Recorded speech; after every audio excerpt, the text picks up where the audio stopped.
I'm Johan Anderson, and I wrote and directed these videos.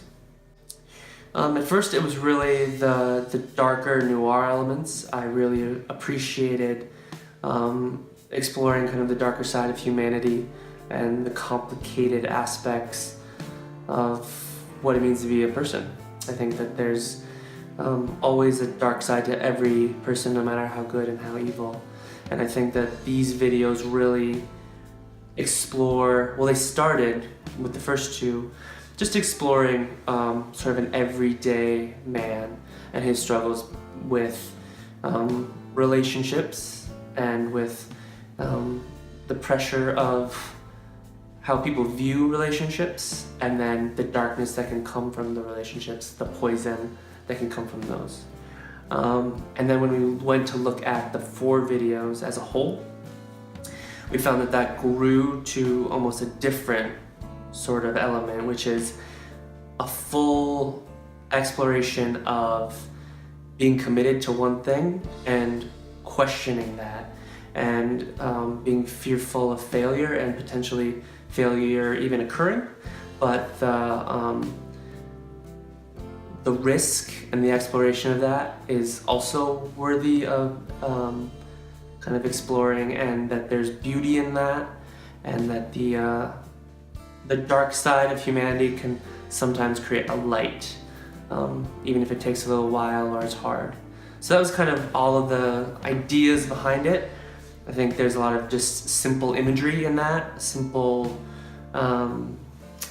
symbolism that goes along with some of that stuff, and the choice of shooting black and white, the choice of shooting anamorphic, the wider screen. It's kind of how I think people view the world.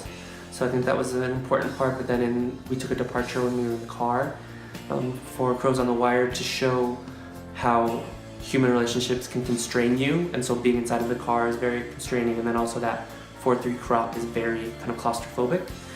And then the choice even of our lenses, they're a special sort of vintage feel, so they have really unique textures, and they all sort of have their own flaws, and so that helps add to the storytelling. So there are a lot of choices that were made throughout that I think bring all of those elements of struggle and darkness to life, and I think it really shows through in the final products. Talk a little bit about Bergman. Bergman. So I discovered the work of Bergman through my father, who used to teach the films in his religious courses at his college where he teaches. The first film I saw was The Seventh Seal, and that film left a really deep impact on me. The sort of exploration of breaking down communication with something you thought was an abstract thought, so like talking directly to death, I think is a really cool idea, and I think it works so well, and that darkness that he creates in that film is so beautiful. And then I think the essence of that sort of feeling and that almost a gloom is present in all of his work, and I'm a big fan of that. I'm also informed a lot by Tarkovsky's work, which is another sort of, I think he borrows a lot from the Scandinavian vibes, and his work is also really beautiful and really dark. The Sacrifice is this beautiful film that is sort of, I think in the same way as Crows, very sort of confined and restricted to this one location, this house, and yeah, it's beautiful. Fantastic. A few words about Paul and Chelsea as their work. Yes. Paul was, I think it's one of those people where visually, he captured the essence of sort of the darkness and the evil side of humanity and the judgment of humanity, just visually, which was pretty astounding to find. And then I had a conversation with him, and he really connected so well with the material. He's just got he sees a darker side of the world, he has a darker sense of humanity, but also has this great positive, go-to and hardworking attitude. He's fantastic. I love him so much. And then Chelsea, I again was really drawn to her look. I thought that she brought a kind of the look of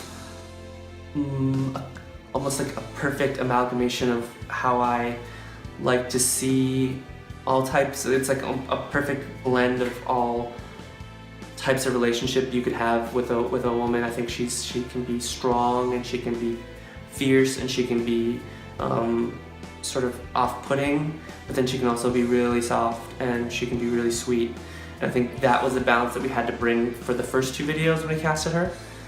She needed to sort of surprise you in the car when she took over and started attacking Ben, but her arc grew to something else where she was an inspiration to break out for the priest Ben to break out of his shell and really become sort of explore another side of himself. So I think she was able to do that really well in these videos, and then she was also sort of just able to kind of be a great overall figure for all the different sort of sides of the character of Ben, priest Ben, and sort of street Ben.